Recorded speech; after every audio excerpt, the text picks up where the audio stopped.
Hello, my name's Yvette from the Believe and Achieve collection. I am here today to talk to you all about the power of journaling and how journaling changed my life and how it can change yours.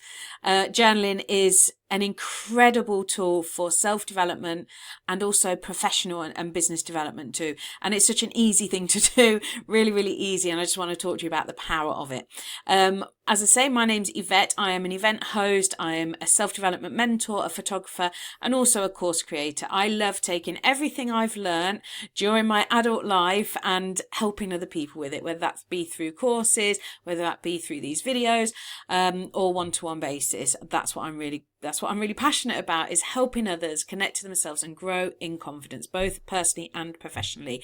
I am a huge believer that success comes from within, and if you are feeling good on the inside through all self-development and personal growth, then everything else will fall into place. Because ultimately, if you're not feeling good about yourself, how can you possibly make something else brilliant in your life? So yes, so here we go. Let's get into journaling. Welcome to the magic of journaling.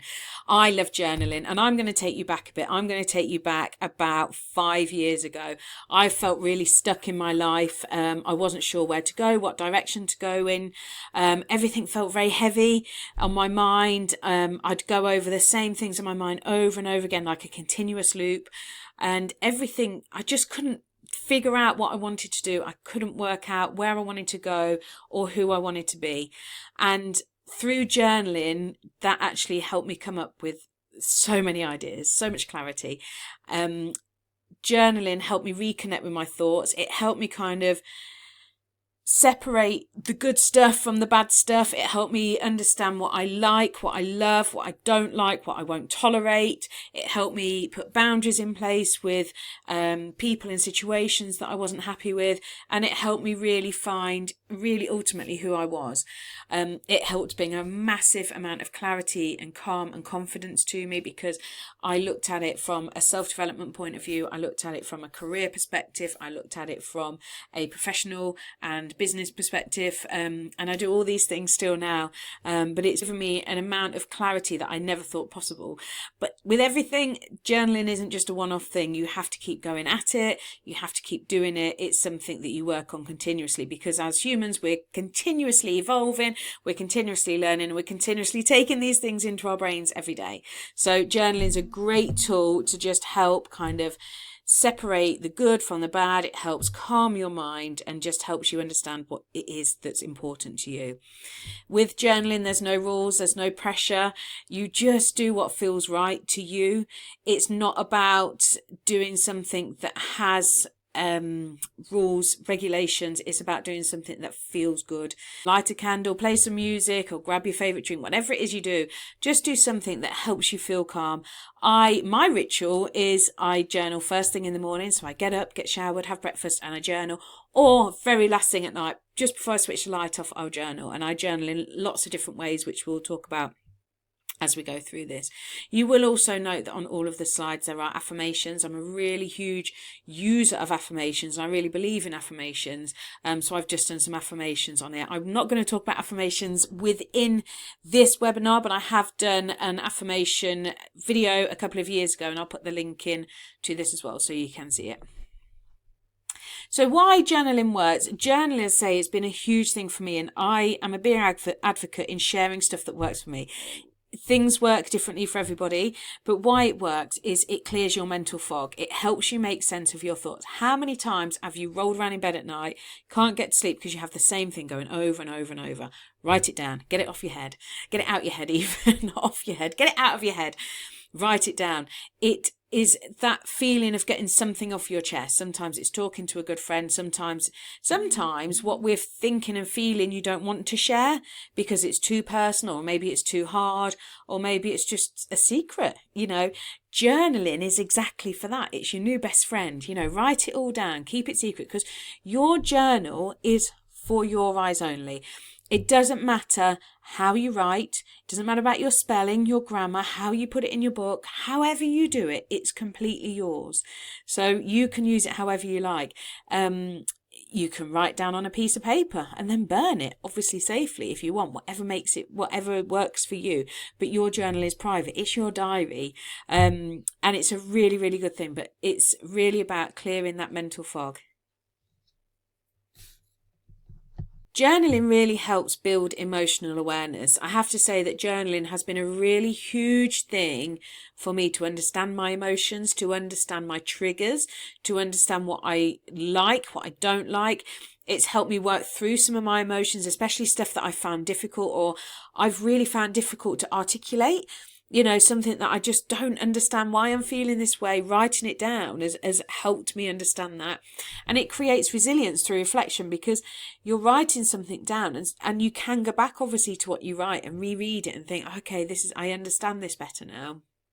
It's an incredibly powerful tool. And I don't know if I can get across the magic of journaling and how important it is really, but it's such a powerful tool. But it really has taught me a lot about myself through journaling, and I hope it can do the same for you. It really is important when you're journaling that you don't overthink it. Just start writing. And probably the biggest tip that I can give you is use pen and paper or pen and pad, whatever it is. But there is a magic about just letting your hand just go with it. Don't overthink it, just let it write. It may not make any sense, and it doesn't have to make sense because it's yours. But just let your hand write. If you want to take it a step further than that, write in your non-dominant hand. So if you want to get real deep thoughts out, pick up. If you're right-handed, use your left hand. It makes you write slower, obviously, because you're having to concentrate more, but more will come out. But always use pen and paper and start where you are. It doesn't matter whether it's a scribble, a list, a doodle. It really doesn't matter. Just get journaling. Just use that pen, paper, and just go for it. Or colouring pens and pencils. It really doesn't matter. Whatever works for you.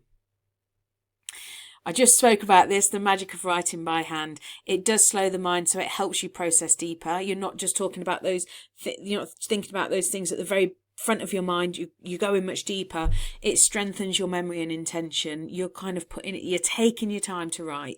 Even if you're not overthinking it, you are still subconsciously thinking, and it just strengthens that, and it will spark creativity that you've never understood. Honestly, it will spark creativity in both your personal life and your business life. It will give you ideas that will just not blow your socks off, really. Like, where did that come from? Well, it's come from you, because everything is within you. So just write, just let your hand go for it and just write. Buy a beautiful journal and a beautiful pen, something that's nice. But if you can't, or you haven't got that, just pen and paper. You don't have to go fancy, but keep whatever you do choose to journal on, keep it close. Keep it somewhere where it's easy to grab and it's going to remind you. So if you decide to journal at the end of the night, put it on your bedside table so it's there for you straight away as soon as you need it, as soon as you go to bed, to remind you. The clarity beyond the page. This is where we get a bit deeper. Journaling is incredible. I really can't tell you the magic and how it's changed my life. It's helped me really understand what my plans are, what my intentions are, what my goals are. It's really made me understand that. And it isn't something that perhaps you just write once and it comes out. It's doing something consistently, like over and over, like keep trying, and then you'll kind of refine what that idea is. And then you can work on that even harder. So if through journaling you come up and realise that actually these are my goals in life, okay, then you can journal on those and keep going until you get down to an action plan. Reflect on your wins and your lessons. This is a really key thing, and I would say this on every journaling day you do. Every time you journal, make sure you put something in there that congratulates yourself, because we seem to think that it's other people's job to congratulate us. It's not. It's our own job. We should be doing it for ourselves, and it's really important that you do that. So make sure at the end, every time you journal, you say, today I did this great thing, and this great thing is whatever it is. Make sure that you realise your wins, because every day you'll be doing something great. And you need to congratulate yourself for it, because no matter how your day's gone, even if it's been a rubbish, even if the only thing you did great that day was actually get out of bed and you did it, congratulate yourself for it. Whatever the win is, big or small, go for it. And obviously, I've been over this. You're going to get unstuck and you're going to get focused. It's going to clear your mental blocks. You're going to really understand who you are, where you want to be, and how you're going to get there. Journaling is magical. And I always do this whenever I've got a big decision or a meeting. I will journal about it.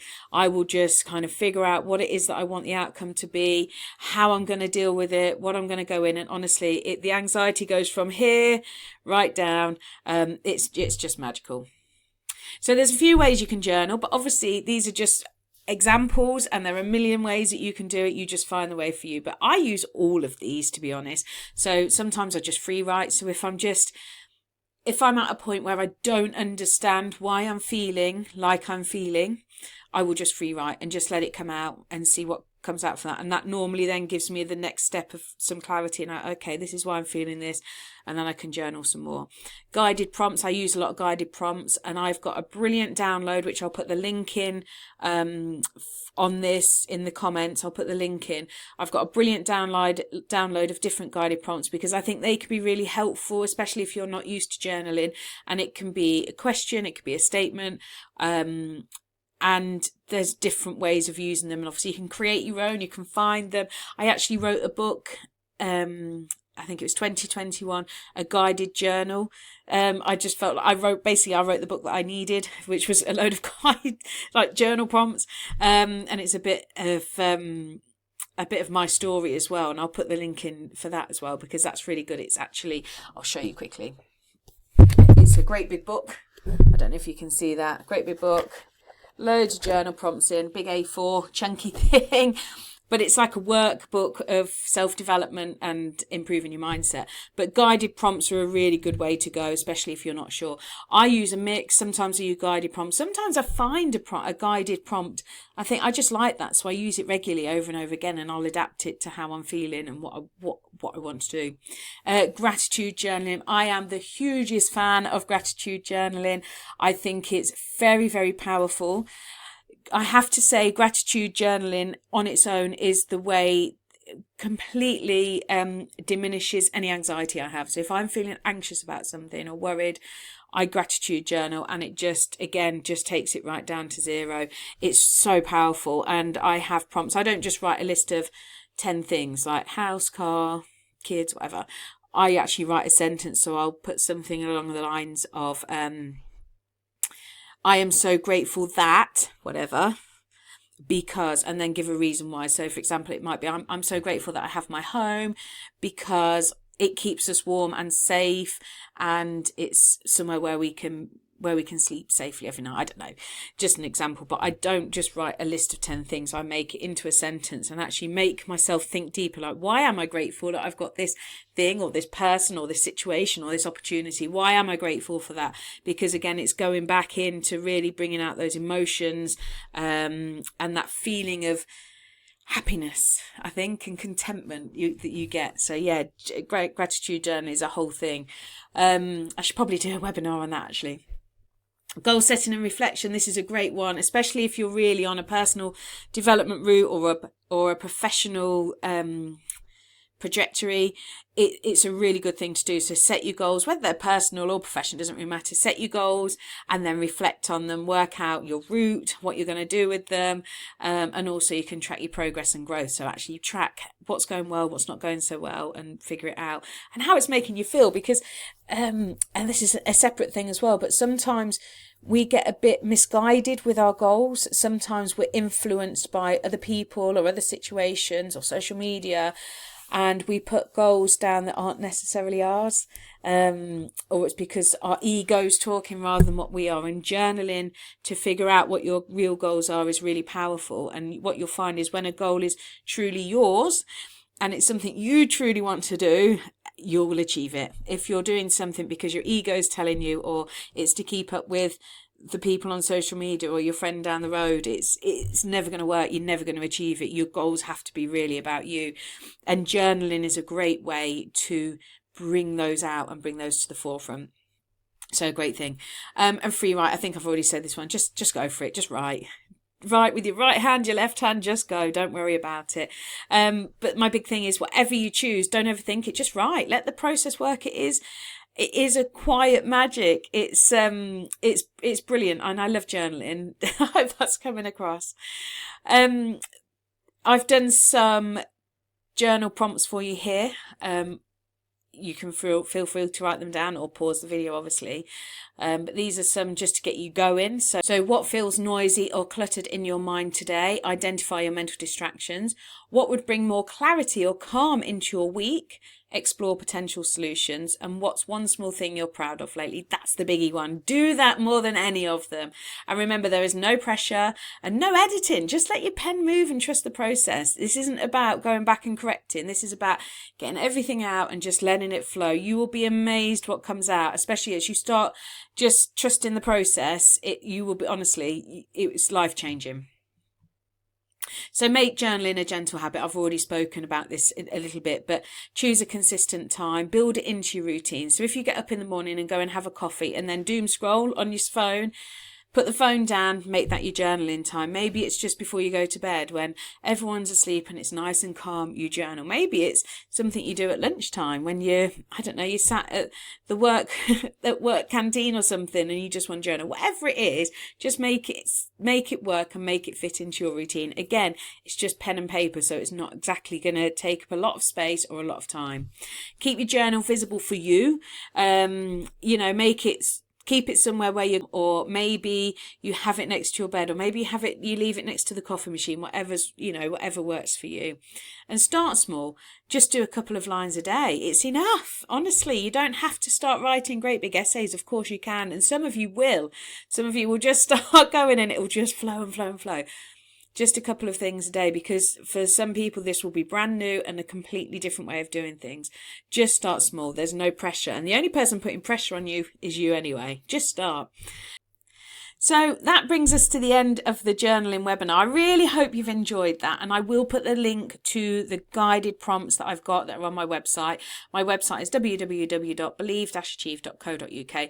I've got other great resources on there. It's a growing library of resources for both self-development and business and professional growth, so career development. It's growing, so keep checking back. There's some free resources on there and obviously some paid resources. I'll put the link to my book in. And I'll put the link to the affirmations video as well. But I really hope you've enjoyed that, and I hope to see you at one of my events soon. Take care. Bye.